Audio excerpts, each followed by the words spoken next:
Bonjour à toi cher spectateur, Pig de Michael Sarnowski. Honnêtement, je pensais pas qu'on aurait la chance de pouvoir voir ce film en salle, parce que ça fait un bon petit paquet de temps qu'il est sorti aux États-Unis. Il a eu son temps durant une grosse période, et miracle, Deauville a relancé l'intérêt autour de son métrage. Et à partir de là, du coup, il y a des distributeurs qui se sont intéressés au film, et ça fait qu'aujourd'hui, le film, heureusement, sort en salle, parce que, faut bien l'avouer, le pitch était quand même hyper attrayant. Le résumé pour faire simple, Rob vit isolé du monde, au cœur des forêts, vivant simplement de la quête des truffes avec sa cochonne. Mais lorsqu'on va lui voler cette dernière, celui-ci va tout faire pour la ramener à la maison. Merci. Merci à la fois de permettre à Nicolas Cage d'avoir encore le droit de fréquenter les salles de cinéma françaises, parce que honnêtement j'avais un petit peu perdu espoir, mais merci surtout de la part de Michael Sarnowski de proposer un film qui ne se limite pas simplement à un John Wick avec un cochon. Parce qu'il ne faut pas se voiler la face, tout le monde pensait ça lorsque le film a été annoncé.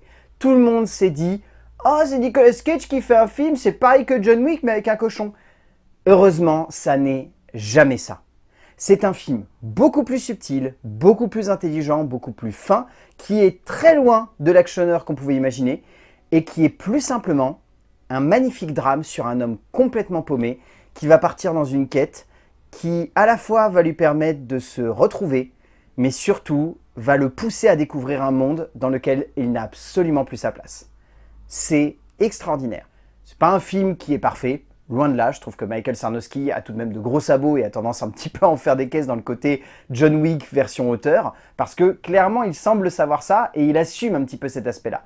Mais je trouve que dans son geste, dans son élégant mouvement cinématographique qui consiste à jouer avec une icône de cinéma qu'est Nicolas Cage, de le mettre dans une situation assez surprenante et de pousser le retranchement cinématographique et le retranchement identitaire entre l'icône et le module artistique, tout ça, ça donne lieu à une œuvre qui vraiment a plein de possibilités d'interprétation, mais surtout arrive avant tout à être passionnante, prenante et haletante, avec des idées simples, mais rudement efficaces. Parfois, un pitch sonne comme atypique, comme surprenant, voire même comme aussi évocateur que simplement mystérieux, pour donner lieu à une envie, celle de découvrir un objet de cinéma qui pourrait surprendre et émouvoir, ou simplement qui pourrait décevoir et laisser le spectateur un peu de côté.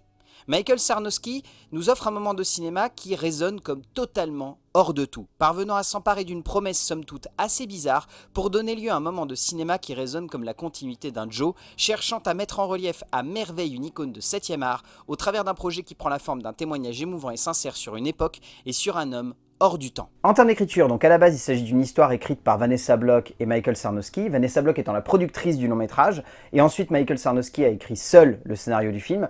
Ce qui est intéressant, c'est que j'ai pas envie de vous révéler les tenants et les aboutissants de ce long métrage parce que ça serait vous gâcher la surprise. Parce que réellement, en partant avec l'optique qu'il s'agit d'un John Wick avec un cochon, on n'en ressort que plus surpris par ce que le scénario a à nous offrir. Mais pour faire simple, ce que je trouve extrêmement important dans ce film, c'est que Michael Sarnowski va jouer beaucoup sur une quête identitaire de la part de Rob, mais également sur l'effet de surprise. Et à partir de là, tout le long métrage va jouer sur des retournements de situation, sur des intentions de composition de personnages, sur des éléments qui vont constamment amener le script vers des idées toujours nouvelles et jamais enfermées dans simplement une optique de vouloir jouer avec nous, de vouloir simplement jouer avec la base du long métrage. Et en offrant ça, Michael Sarnowski arrive à pousser son film dans beaucoup de retranchements scénaristiques et dramatiques qui donnent lieu à un tout que je trouve assez génial. C'est un film qui va à la fois jouer sur la découverte du personnage de Rob, mais également simplement sur la découverte d'un homme dans un monde où littéralement tout est décalé. Et ce que je trouve génial, c'est que nous n'avons pas l'impression que Rob est décalé. Nous avons l'impression que ce monde est décalé par rapport à Rob. Que Rob est un des derniers bastions d'une forme d'expression que les gens ont complètement perdu de vue. Et lui, il est là au milieu de tout ça et il cherche simplement à prouver que, en gardant ses convictions et en gardant son esprit sain, presque, c'est là qu'on devient le moins fou. Et ce que je trouve génial, c'est que plus le scénario avance, plus le personnage qu'on trouvait atypique au début devient finalement extrêmement sain d'esprit et parfaitement à sa place. De cette histoire simple qu'il développe avec sa productrice Vanessa Block, Michael Sarnowski met en forme une fresque qui donne à réfléchir, qui permet à ce pitch accrocheur, mais un peu trop proche d'un John Wick, d'aller dans une direction bien plus humaine et bien plus émotionnelle qu'un énième actionneur.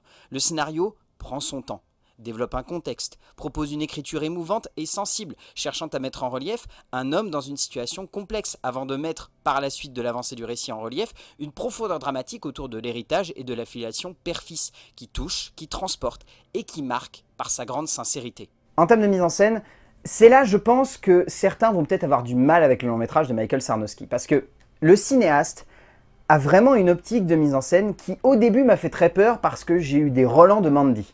Et Mandy, c'est un film que je trouve très beau, mais que je trouve vraiment trop illustratif et pas toujours subtil dans sa démarche. Et je trouve qu'ici, Michael Sarnowski arrive à aller plus loin.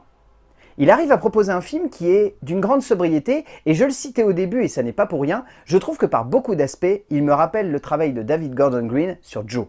Et Joe était un film que j'ai trouvé génial lorsqu'il est sorti. C'est un film que je trouvais très élégant dans son geste, très sobre, tout en retenue, et qui cherchait surtout à jouer également là avec l'icône Nicolas Cage.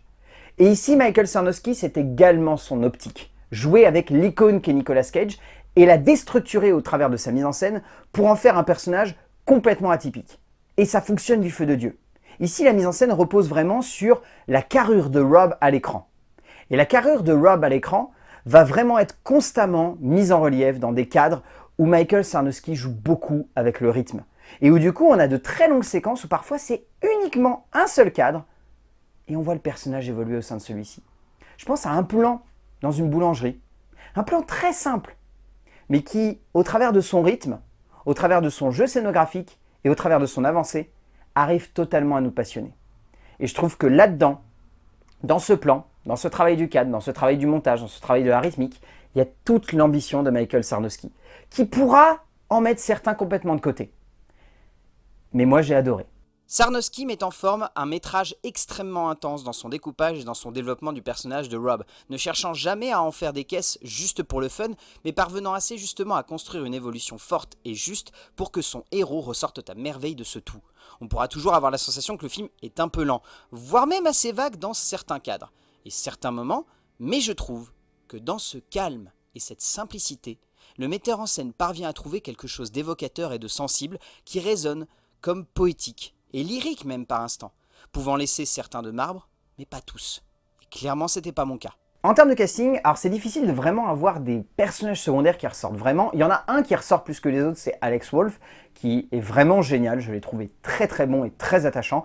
Derrière, si on devait en retenir, il y a Adam Arkin, il y a Cassandra Violet, il y a Julie Bray, il y a Elijah Ungravy, il y a Beth Harper, il y a Brian Sutherland, il y a David Shaughnessy.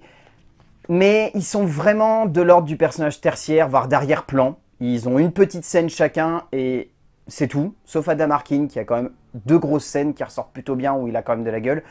Mais j'aurais beau vous parler des acteurs secondaires, c'est pas ça qui vous intéresse. Ce qui vous intéresse, c'est l'acteur principal, celui qui porte le film, celui qui littéralement est devenu un gag à lui tout seul à Hollywood aujourd'hui, et qui pourtant arrive encore à nous surprendre au travers d'interprétations qui sont démentielles et complètement hors de tout.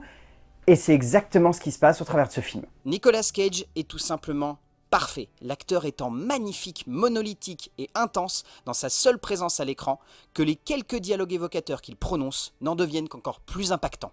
Au bout du compte, Pig est une vraie bonne surprise. C'est un bon film qui arrive à aller bien au-delà de son pitch de base qui, comme je l'évoquais au début, fait un peu à la John Wick. Ça n'est jamais ça. Et j'ai beau avoir cité le film comme modèle, et je pense que Michael Sarnowski l'avait en tête en faisant son long métrage, il y a très peu de rapport entre les deux, si ce n'est le vol d'un animal. Le reste du temps, ici on est sur un film poétique, lyrique, extrêmement beau, extrêmement attachant, qui souffre tout de même de pas mal de petites maladresses, notamment une tendance à vouloir un peu trop en faire des fois, ou à être un petit peu trop lent.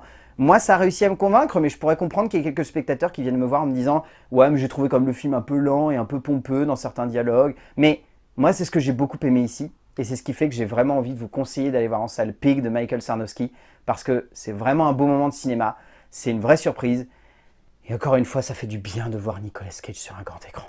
Donc allez-y, rien que pour ça, ça vaut le coup. A plus!